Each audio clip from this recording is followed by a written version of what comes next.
Assalamualaikum warahmatullahi wabarakatuh. Okey, anak-anak, cikgu teruskan pengajaran cikgu. Okey, kita teruskan dengan perubahan keadaan jirim disebabkan oleh penyerapan dan juga pembebasan haba berdasarkan teori kinetik. Okey, so daripada tajuk ini kita boleh katakan bahawa jirim ada 3 kan?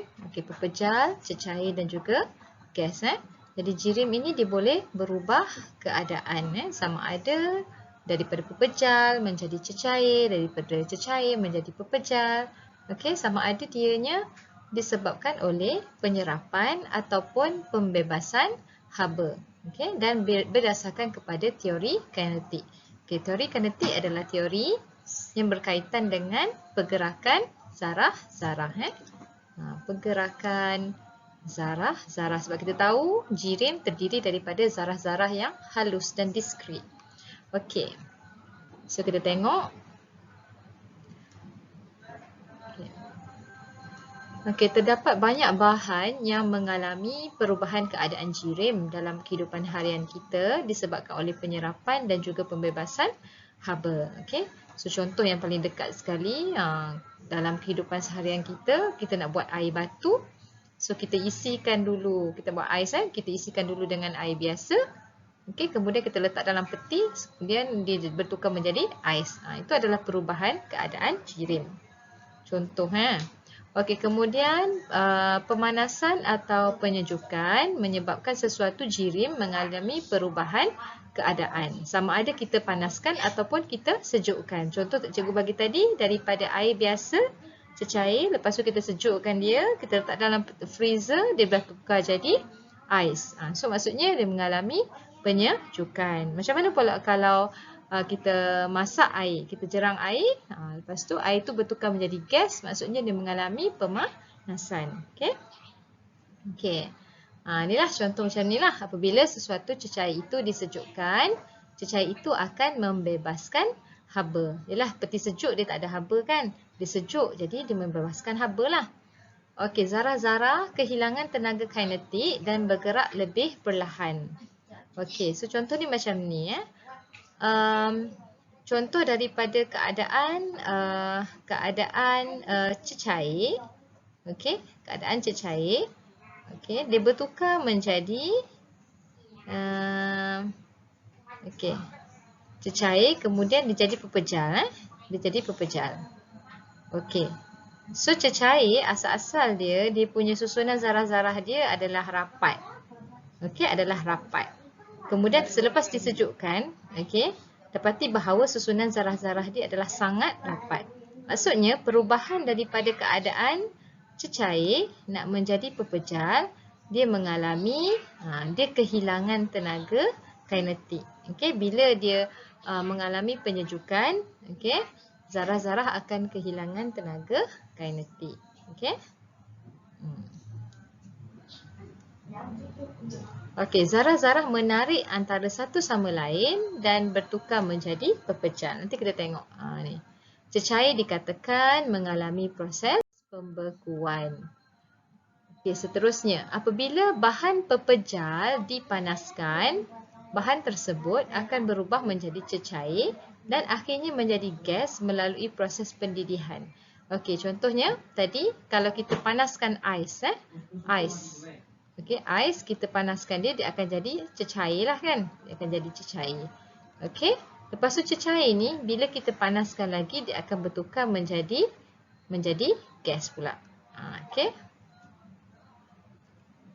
Sesetengah bahan akan berubah terus daripada pepejal menjadi gas. Okey, proses ini dikenali sebagai pemejalwapan. Daripada pepejal terus dia menjadi gas. So proses itu namanya adalah pemejalwapan.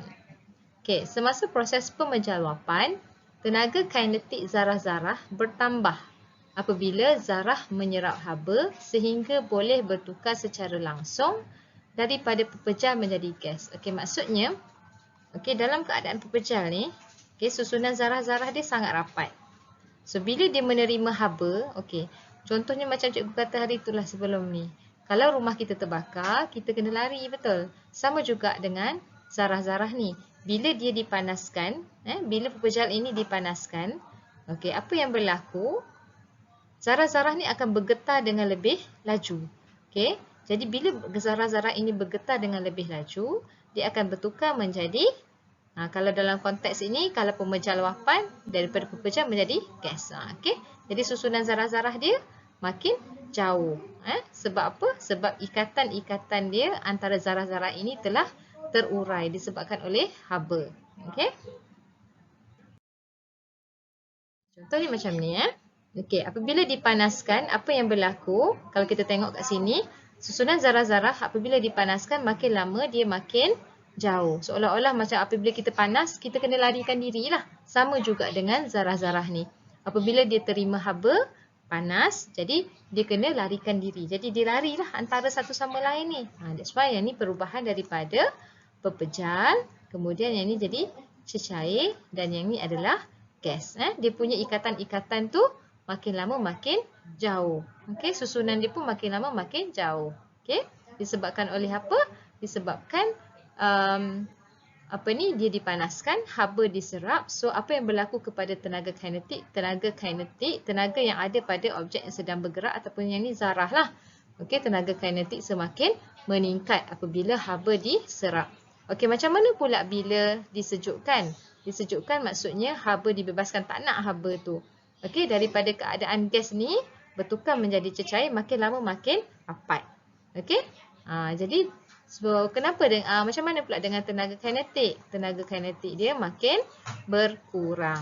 Dia terbalik. Bila dipanaskan, kita larikan diri. Kalau kita sejuk, kita buat apa? Kita selimut kan? Jadinya macam tu jugalah dengan zarah-zarah ni. Makin lama dia makin rapat apabila disejukkan. So tenaga kinetik dia makin rendah. Okey, so contoh kat sini. Okey. So ini adalah pepejal. Okey, pepejal bertukar menjadi, kita tengok yang merah dulu. Pepejal menjadi cecair. Okey, prosesnya adalah proses peleburan. So kita tengok kat sini, susunan zarah-zarah pepejal sangat rapat. Okey, so bila haba diserap, apa yang berlaku? Zarah-zarah akan bergerak dengan lebih cepat. Tenaga kinetik makin tinggi. So ikatan-ikatan tu akan terputus. Okey, jadi dia makin jauh sikit. Okey, cecair kepada gas adalah proses pendidihan ataupun penyejatan. Pendidihan dan juga penyejatan lah. Okey, jadi haba juga diserap. So bila haba diserap, apa yang berlaku? Zarah-zarah ini dia bergerak dengan lebih cepat. So ikatan-ikatan dia ni makin jauh. Okey, macam mana pula dengan pepejal kepada gas? Okey, pepejal kepada gas daripada kedudukan rapat macam ni. Okey, dia bertukar jadi kedudukan yang jauh. Maksudnya haba diserap. So proses itu adalah pemejal wapan. Okey, kita tengok pula yang biru ni. Okey, pemejal wapan juga berlaku apabila gas bertukar menjadi pepejal. Okey, tapi keadaannya gas, zarah-zarah dia sangat jauh antara satu sama lain. Okey, so bila haba dibebaskan, macam cikgu kata, bila kita sejuk, kita selimut kan, rapat-rapat. Okey, jadinya gas itu dia bertukar kepada pepejal. So, haba dibebaskan. Maksud haba dibebaskan maksudnya kita tak nak haba tu. Jadi keadaan tu sejuk lah. Okey, bila sejuk makin rapat. Okey, kalau ini pula cecair kepada pepejal. Okey, cecair kepada pepejal adalah proses pembekuan. Kita tengok susunan zarah-zarah dia. Daripada cecair, dia jauh sikit antara satu sama lain. Okey, bila dia kehilangan haba, dan apa yang berlaku? Dia kedudukan zarah-zarah dia makin rapat. Okey, gas kepada cecair. Daripada susunan zarah-zarah sangat jauh, zarah-zarah bergerak secara rawak. Okay. So, bila haba dibebaskan, dia akan bertukar menjadi cecair. So, proses itu namanya adalah kondensasi. So, kamu kena ingatlah ni. Penyerapan haba, pembebasan haba, kena tahulah, kena faham konsep tu. Okey, kita tengok contoh peleburan. Okey, peleburan adalah apabila pepejal menyerap haba apabila dipanaskan. Contoh dia pakai bata kat sini. Bata dalam keadaan suhu bilik, okey, dia akan jadi, dia adalah pepejal. Zarah-zarah memperoleh tenaga dan bergetar dengan lebih kuat. Okey, jadi zarah-zarah tadi, okey, pepejal sangat rapat. Okey. Sorry, cikgu punya ni. Sekejap Pepejal susunan zarah-zarah dia sangat rapat. Okey. Alright. Zarah-zarah memperoleh tenaga dan bergetar dengan lebih kuat. So, bila dia dapat tenaga, bila dia dipanaskan, so dia akan bergetar dengan lebih kuat. Bila dia bergetar dengan lebih kuat, tenaga haba digunakan untuk mengatasi daya tarikan antara zarah-zarah pepejal. So, macam cikgu kata tadi, antara zarah-zarah ni ada daya tarikan. So, bila dipanaskan, okey, haba tadi tu kan kita panaskan dia. Haba itu digunakan untuk mengatasi daya tarikan antara zarah-zarah pepejal. Okey, zarah-zarah bergerak bebas apabila suhu meningkat hingga takat lebur. Jadi pepejal berubah menjadi cecair. So, bila dia bergerak, dia makin lama dia makin bergerak dengan cepat. So, lama-lama dia jadi zarah-zarah cecair. Ikatan dia tu makin jauh. Okey. Macam mana pula dengan pendidihan? Okey, pendidihan berlaku apabila suhu cecair mencapai takat didih. So, pendidihan berlaku kalau air tulen 100 darjah Celsius lah. Tapi kalau air yang ada bendasing, dia akan lebih daripada 100 darjah Celsius. Okey, cecair menyerap haba apabila dipanaskan. So, kita tengok cecair dia punya susunan zarah-zarah dia. Okey. Rapat je, bukan sangat rapat, dia rapat je antara satu sama lain. Okey, bila zarah-zarah memperoleh tenaga dan bergerak lebih laju. So bila dia dipanaskan, so dia dapat tenaga. So bila dia dapat tenaga, dia akan bergerak dengan lebih cepat. Okey.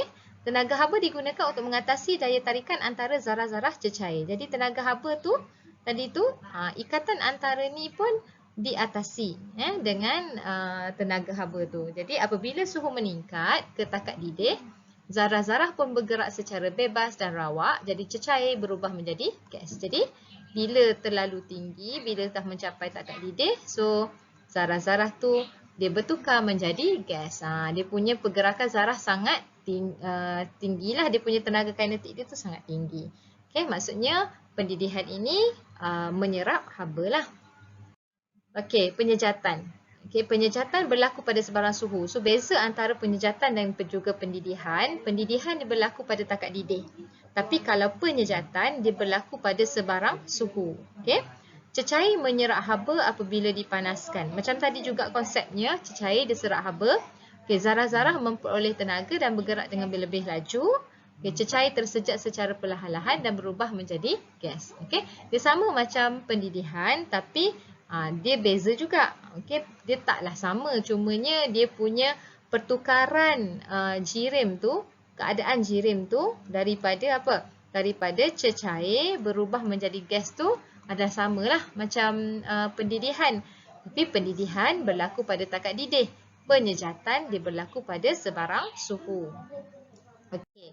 Kondensasi. Kondensasi, haba dibebaskan apabila gas disejukkan. Okey, maksudnya haba dibebaskan maksudnya sejuklah. Tak ada haba. Bebas haba maksudnya sejuklah keadaan ini. Zarah-zarah akan kehilangan tenaga dan bergerak dengan lebih perlahan dan menghampiri antara satu sama lain. Macam cikgu kata tadi, kalau kita sejuk kita himpit, kita berhimpit. Jadi sama juga dengan zarah-zarah. So bila daripada gas, okey, gas, dia punya susunan zarah dia sangat jauh, dia bertukar menjadi apa? Menjadi keadaan cecair. Maksudnya dia punya tenaga kinetik dia makin rendah. Okey? Makin rendah. Jadi zarah-zarah itu dia kehilangan tenaga, jadi dia makin rapatlah menghampiri antara satu sama lain. Okey, pembekuan. Okey, cecair membebaskan haba apabila disejukkan. So bebas haba maksudnya sejuklah. Okey, keadaan yang sejuk, zarah-zarah kehilangan tenaga dan bergerak dengan lebih perlahan. Maksudnya daripada keadaan cecair, dia berubah menjadi keadaan pepejal. Pepejal dia punya susunan zarah-zarah dia sangat rapat. Okey? Jadi bila dia capai takat beku, zarah akan bergetar pada kedudukan yang tetap. Dia dah bergetar sahaja. Kita tak nampak beza ni. Sekejap. Okey, so bila dalam keadaan pepejal, dia punya susunan zarah-zarah ni sangat rapat. Okey. Jadi dia bergetar je lah. Pemecah luapan adalah proses pepejal berubah secara langsung menjadi gas. Okey. Perubahan gas berubah menjadi pepejal juga disebut sebagai proses gas berubah menjadi pepejal juga disebut pemecah luapan. Dia sama ada pepejal, okey, pepejal sangat rapat bertukar menjadi gas. Gas jauh. Okey, ataupun gas menjadi pepejal. So itu proses pemecah luapan. So sama ada kalau pepejal menjadi gas, so haba diserap lah sebab dia lari kan. Okey. Tapi kalau ini pepejal. Okey, daripada gas kepada pepejal, so haba dibebaskan. Okey. Alright, perubahan keadaan jirim disebabkan oleh penyerapan dan pembebasan haba berdasarkan teori kinetik. Okey. Apabila sesuatu bahan dipanaskan, suhu akan meningkat dan apabila sesuatu bahan disejukkan, suhu akan menurun.